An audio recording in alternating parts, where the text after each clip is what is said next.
कि योग के प्रति उत्साह कितना बढ़ रहा है, कितना व्यापक है। साथियों, इस साल अंतर्राष्ट्रीय योग दिवस की theme yoga at home and yoga with family ये तय हुई है। आज हम सब सामूहिक कार्यक्रमों से दूर रहकर घर में ही अपने परिवार के साथ मिलकर योग कर रहे हैं। बच्चे हो, बड़े हो, युवा हो, परिवार के बुजुर्ग हो, सभी जब एक साथ योग के माध्यम से जुड़ते हैं तो पूरे घर में एक ऊर्जा का संचार होता है। और इसलिए इस बार का योग दिवस, अगर मैं दूसरे शब्दों में कहूं तो ये भावात्मक योग का भी दिन है। हमारी फैमिली बॉन्डिंग को भी बढ़ाने का दिन है। साथियों, कोरोना पैंडेमिक के कारण आज दुनिया योग की जरूरत को पहले से भी अधिक गंभीरता से महसूस कर रही है। अगर हमारी इम्यूनिटी स्ट्रांग हो तो हमें इस बीमारी को हराने में बहुत मदद मिलती है। इम्यूनिटी को बढ़ाने के लिए योग की अनेक विध विधियां हैं, अनेक प्रकार के आसन हैं। वो आसन ऐसे हैं जो हमारे शरीर की स्ट्रेंथ को बढ़ाते हैं, हमारे मेटाबॉलिज्म उसको शक्तिशाली करते हैं। लेकिन कोविड-19 वायरस खासतौर पर हमारे श्वसन तंत्र यानी कि रेस्पिरेटरी सिस्टम पर अटैक करता है। हमारे रेस्पिरेटरी सिस्टम को स्ट्रांग करने में जिससे सबसे ज्यादा मदद मिलती है वो है प्राणायाम। प्राणायाम यानी एक प्रकार से ब्रीथिंग एक्सरसाइज है। सामान्य तौर पर अनुलोम विलोम प्राणायाम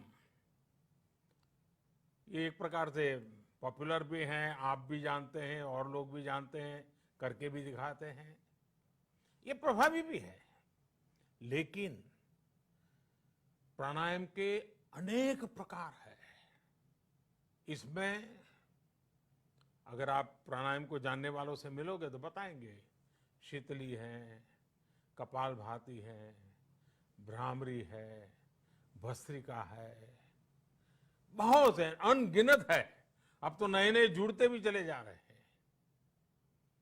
योग की ये सभी विधाएं, ये तकनीक हमारे रेस्पिरेटरी सिस्टम और इम्यून सिस्टम दोनों को मजबूत करने में बहुत मदद करती है। इसलिए आपसे मेरा विशेष आग्रह है, आप आसन करते हो, एक्सरसाइज करते हो, जो भी करते हो जरूर करें, लेकिन आप प्राणायाम को अपने डेली अभ्यास में जरूर शामिल करिए। और अनुलोम विलोम के साथ ही अनेक जो प्राणायाम की टेक्निक्स हैं उसे भी सीखिए, उसको सिद्ध कीजिए। योग की इन पद्धतियों का लाभ बड़ी संख्या में आज पूरी दुनिया में ये कोरोना वायरस से ग्रसित जो लोग हैं, वो पेशेंट उसका लाभ ले भी रहे हैं। योग की ताकत से उन्हें इस बीमारी को हराने में मदद मिल रही है। साथियों, योग से हमें वो आत्मविश्वास और मनोबल भी मिलता है जिससे हम संकटों से जूझ सकें और जीत सकें। योग से हमें शांति मिलती है, मानसिक शांति मिलती है, संयम और सहन शक्ति भी मिलती है। स्वामी विवेकानंद जी कहा करते थे, एक आदर्श व्यक्ति वो है जो नितांत निर्जन में भी क्रियाशील रहता है और अत्यधिक गतिशील में भी संपूर्ण शांति का अनुभव करता है। किसी भी व्यक्ति के लिए ये एक बहुत बड़ी क्षमता होती है। जब बहुत ज्यादा विपरीत परिस्थिति हो तब भी एक्टिव रहना, थककर हार न मानना, बैलेंस रहना, ये सारी चीजें योग के माध्यम से हमारे जीवन में स्थान प्राप्त करती हैं, हमारे जीवन को बदल देती है, ताकत देती है। और इसलिए आपने भी देखा होगा, महसूस किया होगा, योग का साधक कभी संकट में धैर्य नहीं खोता है। योग का अर्थ ही है समत्वम योग उच्यते, अर्थात अनुकूलता, प्रतिकूलता, सफलता, विफलता, सुख, संकट, हर परिस्थिति में समान रहने, अडिग रहने का नाम उसी तो योग कहते हैं। Friends, yoga enhance our quest for a healthier planet. It has emerged as a force for unity and deepens the bonds of humanity. It does not discriminate. It goes beyond race, color, gender, faith and nations. Anybody can embrace yoga. All you need is some part of your time and empty space. Yoga is giving us not only the physical strength, but also mental balance and emotional stability to confidently negotiate the challenges before us. Friends, if we can fine-tune our course of health and hope, the day is not far away when world will witness the success of healthy and happy humanity. Yoga can definitely help us make this happen. साथियों, जब हम योग के माध्यम से समस्याओं के समाधान की बात कर रहे हैं, दुनिया के कल्याण की बात कर रहे हैं, तो मैं योगेश्वर कृष्ण के कर्मयोग का भी आपको पुनः स्मरण करना चाहता हूं। गीता में भगवान कृष्ण ने योग की व्याख्या करते हुए कहा है, योगः कर्मसु कौशलम, अर्थात कर्म की कुशलता ही योग है। Efficiency in action is yoga.